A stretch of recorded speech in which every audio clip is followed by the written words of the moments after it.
कि रवि किसना से गान मरल, खेसरिया से गान अब ते गान मारा तारे। आ खेसरियो जानत रहे कि हीरो बने से पहले पवन सिंह अक्षरा के गान मारत रहन, तो उ रखलस। हाय फ्रेंड्स, आई होप बढ़िया होंगे। तो रिकॉर्डिंग सुनकर तो आप लोगों को आई होप कुछ समझ में आएंगे, अगर समझ में नहीं आया तो प्लीज़ मेरे वीडियो को लास्ट तक बने रहे, पूरी डिटेल से हम समझाते हैं। अक्सर लाइव आकर कहती है कि पवन भैया की टीम मुझको जीने नहीं देते हैं। अक्सर पवन भैया की टीम कुछ ना कुछ अक्षर सिंह को लेकर मुद्दे उठाए करते हैं, लेकिन इसकी रिकॉर्डिंग में आप लोगों ने तो सुना ही होगा कि इसमें खेसारी भैया का भी नाम लिया गया है।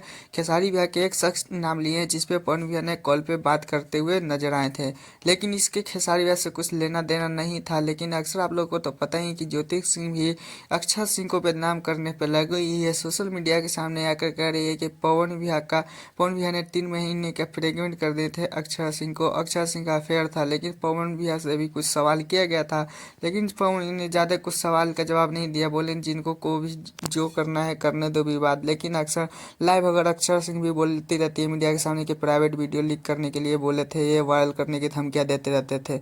लेकिन आपको क्या लगता है पवन भैया ऐसा कर सकते हैं? प्लीज़ अपना कमेंट में लिखिएगा, और मेरे चैनल पर नहीं हो तो चैनल को सब्सक्राइब, वीडियो को लाइक कीजिएगा, हाँ, और ज़्यादा से ज़्यादा शेयर कीजिएगा, क्योंकि पवन भैया के फैन के पास अगर